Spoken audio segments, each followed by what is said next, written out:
Begin with the latest on that horrific attack in New Orleans. Authorities say 42-year-old Shamsud-Din Jabbar of Texas was behind the wheel of the pickup truck that mowed down a crowd that had just rang in the new year.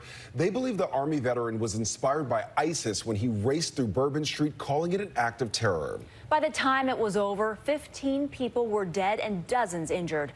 We have live team coverage on the attack. Nicole D'Antonio is standing by in Washington, but we begin with ABC's Christian Cordero in New Orleans. Christian. Andrea, Lionel, investigators say evidence at the scene has uncovered an ISIS-inspired driver who expressed desire to kill before the rampage.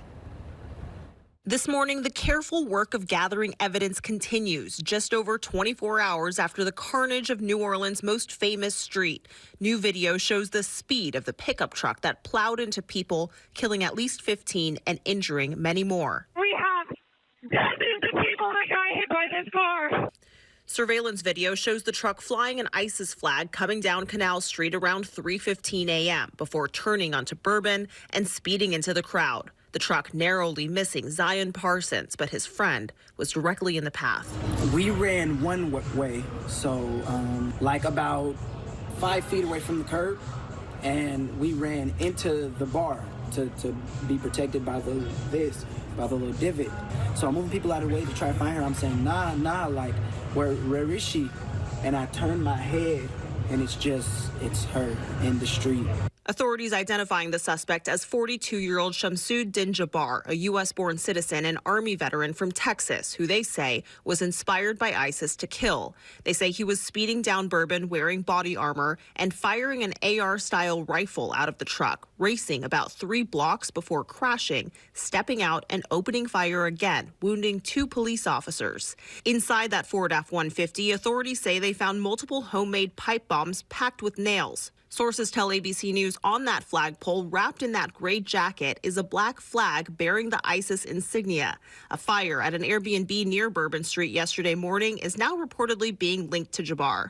Officials say it appears explosive devices associated with the attack were made at the property. What we saw was insanity. Officials say steel bollards installed on the street were unreliable and were in the process of being replaced ahead of the Super Bowl in February. Vehicles had been placed at blockades, but there were gaps. We had barriers there, we had officers there, and they still got around.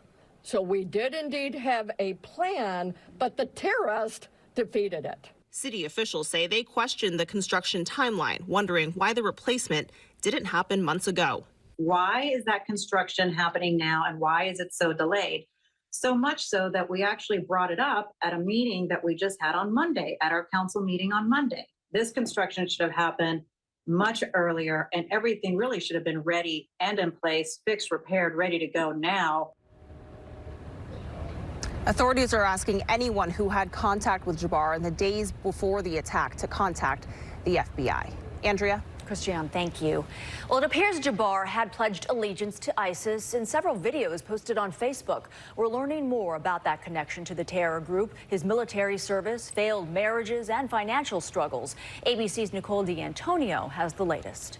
I'm born and raised in Beaumont, Texas, and now live in Houston. This morning, investigators are revealing more about Shamsud-Din Jabbar, the suspect behind the deadly New Orleans attack. ABC News has learned through court documents he's been divorced multiple times and had financial difficulties despite a 6-figure salary. President Biden last night said that the FBI is now looking at videos Jabbar posted just before the attack. The FBI also reported to me that mere hours before the attack, he posted videos on social media indicating that he was inspired by ISIS, expressing a desire to kill.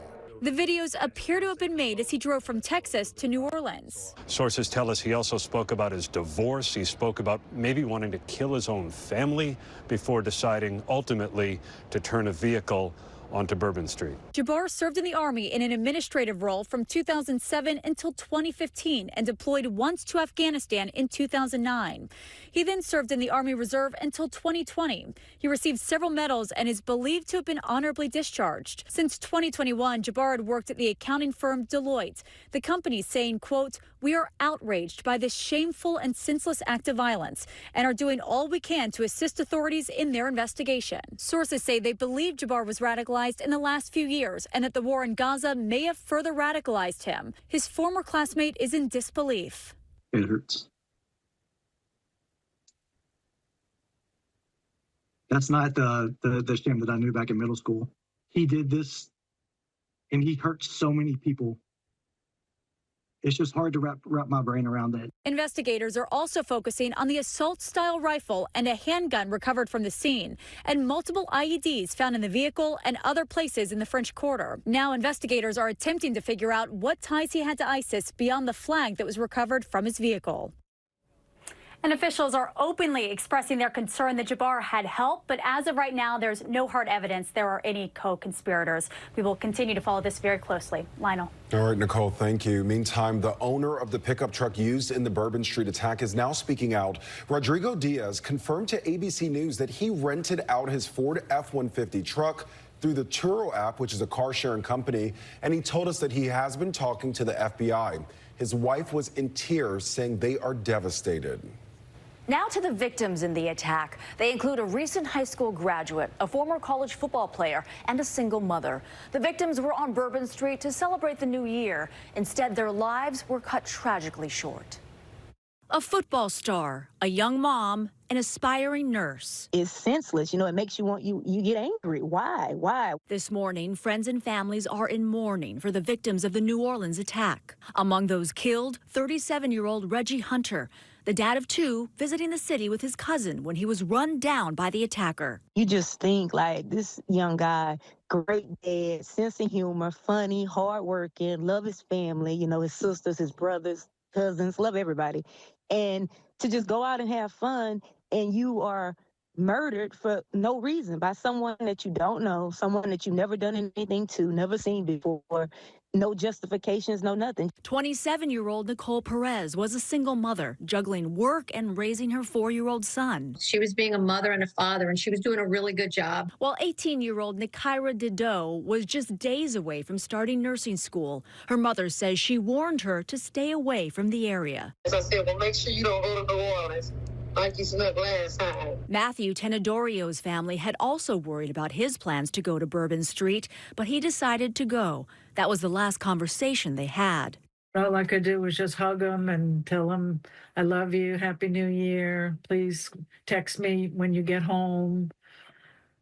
And that text never came. Former Princeton football player Tiger Beck was remembered by his team overnight. His coach saying Beck was a ferocious competitor with endless energy, a beloved teammate, and a caring friend. He was in town with college friends, including Ryan Quigley, who was with him when he was killed. Quigley was injured but survived. And Jeremy Sensky was thrown from his wheelchair when that truck plowed through the crowd. That chair can be seen sitting empty in the aftermath. Sensky's daughter says he broke both legs, but managed to avoid getting hit by gunfire when the attacker started shooting. Tonight, a school in Baton Rouge will hold a prayer service. One former student survived, but one did not.